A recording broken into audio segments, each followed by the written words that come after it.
Hello friends, welcome to all. आज मैं आपके लिए जो वीडियो लेके आ रहा हूँ, देखिए आने वाला वीक यानी कि 14th to 19th सितंबर बहुत ही खतरनाक रहने वाला है।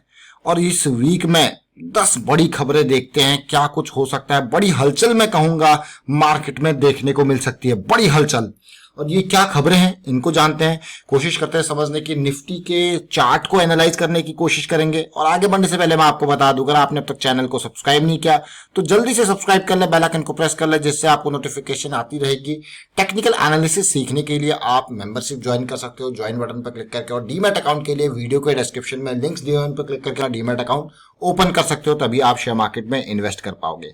सीधे मैं आपको लेके जा रहा हूं, यहाँ पे देखिए सबसे पहले इंपॉर्टेंट बात, इन्फ्लेशन डेटा। अगले वीक इन्फ्लेशन डेटा आपके सामने होगा, तो काफी क्रिटिकल शेयर मार्केट के लिए ये काफी क्रिटिकल रहने वाला है इन्फ्लेशन डेटा। अब आपको हो गया यार यहाँ पे तो मतलब क्या क्रिटिकल रह सकता है इन्फ्लेशन डेटा में। देखिए नंबर्स हैं, इकोनॉमी के नंबर आपने देखा होगा, जीडीपी का डेटा पहले आया था। अब इन्फ्लेशन डेटा की बारी है कि पिछले कुछ हफ्तों में, कुछ महीनों में किस तरीके से इन्फ्लेशन डेटा रहा है।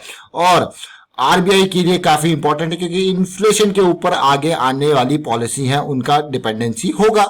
अब यूएस मार्केट, उसका प्रोग्रेस किस तरीके से, इंडिया चाइना बॉर्डर क्लैश, ये बहुत सारी खबरें आपके ऊपर आपने सुन रखा होगा, देखा होगा किस तरीके से टेंस सिचुएशन बॉर्डर पर हो रही है। तो अगले वीक और इंपॉर्टेंट यहां पे है, चाइना और इंडिया के बीच में अभी मॉस्को में मीटिंग हुई, अलग अलग जगह मीटिंग हुई कि लद्दाख फ्रंटियर पे कैसे टेंशंस को रिड्यूस कर दिया जाए, लेकिन कोई प्रोग्रेस नहीं देखने को मिल रही है। तो मार्केट किस तरीके से रिएक्ट करती है इन टेंशंस के ऊपर, या आगे आने वाले टाइम पे क्या कुछ हो सकता है, ये एक इंपॉर्टेंट टॉपिक रहने वाला है मार्केट के लिए। चलिए ये अपडेट हो गई।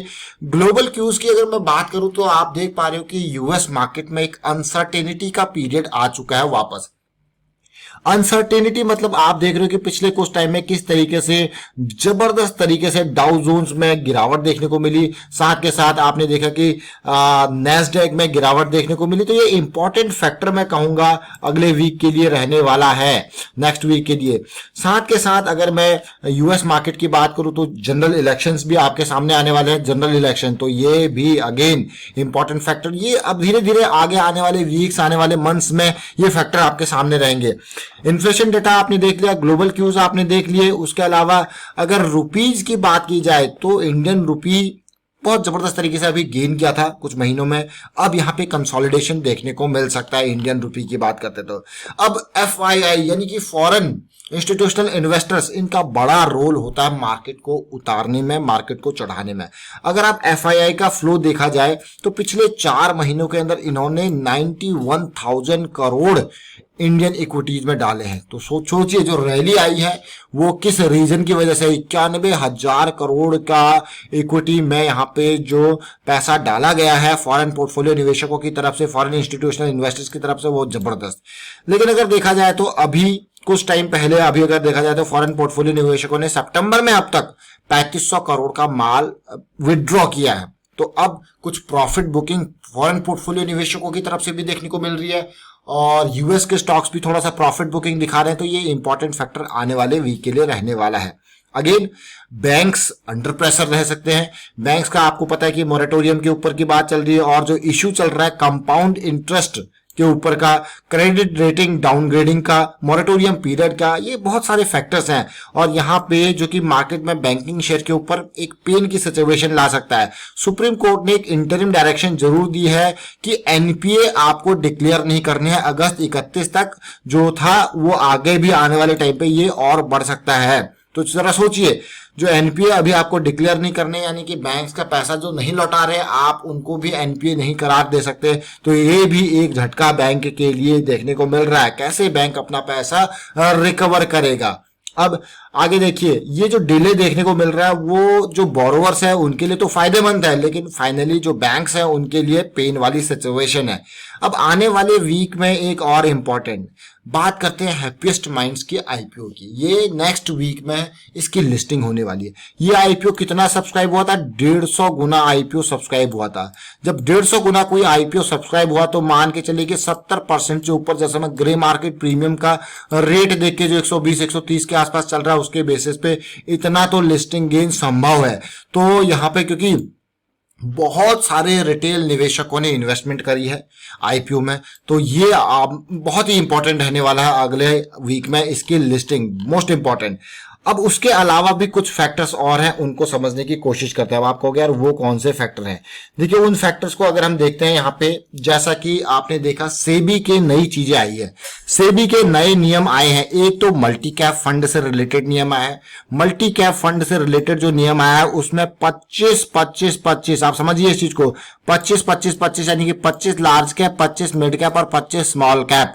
तो इसीलिए मार्केट में बड़ी हलचल ये रूल कर सकता है, क्योंकि लार्ज कैप में लोग अभी अगर मल्टी कैप फंड की बात की जाए तो 60, 65, 70% के आसपास इस रेंज में इन्वेस्टमेंट होती है, और स्मॉल कैप में 10% से भी नीचे की इन्वेस्टमेंट होती है। तो यानी कि पैसा जो होगा वो रीएलोकेट करना पड़ेगा इन फंड हाउसेस को। ये न केवल मैं कहूंगा 1 वीक 2 वीक नहीं है, अभी जनवरी तक का टाइम फ्रेम है। तो ये यहां से पैसा निकल के इस लेवल पे आएगा। तो कहीं ना कहीं जो लार्ज कैप में अगर गिरावट आएगी तो मार्केट में गिरावट भी आपको देखने को मिल सकती है। लेकिन ये पैसा कहां जाएगा? स्मॉल कैप के शेयर्स में जब ये पैसा पंप होगा, अच्छे वैल्यू शेयर आपको भागते हुए देखने को मिल सकते हैं आने वाले 6 महीने की मैं बात कर रहा हूं, क्योंकि ये रिलोकेशन जो है वो आगे 6 महीने तक हो सकती है। और ये काफी इंपॉर्टेंट अपडेट सेबी के तरफ से आया है, रिलोकेशन एलोकेशन। और एक और बड़ी खबर जो मैं कहूंगा, 65% से अब इक्विटी का इन्वेस्टमेंट इन फंड्स के लिए 75% का कर दिया गया, यानी कि 10% इक्विटी में और लगाना जो मिनिमम इन्वेस्टमेंट था वो जरूरी हो चुका है, यानी कि और पैसा स्टॉक मार्केट में पंप करने की बात हो रही है। तो ये कुछ बड़ी खबरें थी। साथ के साथ आपने देखा रिलायंस इंडस्ट्रीज को आप नहीं भूल सकते। रिलायंस इंडस्ट्रीज भी एक इंपॉर्टेंट फैक्टर मार्केट में रहने वाला है, क्योंकि बड़ी बड़ी डील्स अब रिलायंस रिटेल की तरफ से, जो जियो प्लेटफॉर्म की थी, अब वो रिलायंस रिटेल की तरफ से सामने निकल के आ रही है। और आप अगर मानो या ना मानो, निफ्टी 7,500 से 11,500 के लेवल तक पहुंचाने में मोर देन 50% रोल मैं कहूंगा रिलायंस इंडस्ट्रीज का रहा है। रिलायंस इंडस्ट्रीज के जियो प्लेटफॉर्म्स की डील्स ने अकेले मार्केट को यहां तक पहुंचा दिया कि मार्केट में इतनी जबरदस्त रिकवरी आप देख पा रहे हो। अदरवाइज मार्केट यहां तक नहीं पहुंचता। अकेले डील जो है रिलायंस इंडस्ट्रीज की इतनी बड़ी बड़ी डील हुई, जिसमें मेजर कंट्रीब्यूशन रिलायंस इंडस्ट्रीज का मैं कहूंगा रहा है। उसके बाद बाकी शेयर्स भी धीरे धीरे करके पॉजिटिव आए, बट ओवरऑल कंट्रीब्यूशन अगर आप देखो तो बड़ा कंट्रीब्यूशन रिलायंस इंडस्ट्रीज का। तो ये आपने देखा। राउट्स मोबाइल वो नेक्स्ट वीक का है, इस वीक नहीं, मैं कहूंगा जो आने वाला वीक नहीं उससे नेक्स्ट वीक उसकी भी लिस्टिंग आपको देखने को मिलेगी। तो फिलहाल ये अपडेट है। अब मैं आपको निफ्टी के व्यू की तरफ लेके जाता हूं, समझने की कोशिश करता हूं। देखिए निफ्टी के व्यू को समझते हैं और किस तरीके से पिछले 5 महीने अप्रैल मई जून जुलाई अगस्त जबरदस्त तेजी, और सितंबर का महीने क्या ये पिछले हाई को पार कर पाएगा, यानी कि 12,500 के लेवल को पार कर पाएगा? क्योंकि अभी कितना 1000 पॉइंट के आसपास ही नीचे रह गया है। अब अगर मैं वीकली चार्ट को देखता हूं तो कैसी सिचुएशन है, इतनी बड़ी बियरिश एनगल्फिंग पैटर्न, और उसके बाद ये week almost halt kind of week खत्म हुआ है। अच्छी बात क्या है? अगर निफ्टी के चार्ट को मैं देखूं तो अच्छी बात यह है कि ये बुलिश क्रॉस फॉर्म हो चुका है वीकली चार्ट पे। That is a big positive. अगर वीकली चार्ट को आप ओवरऑल देखो तो 10,800 से लेकर 10,400 के लेवल पे स्ट्रॉन्ग सपोर्ट अवेलेबल है।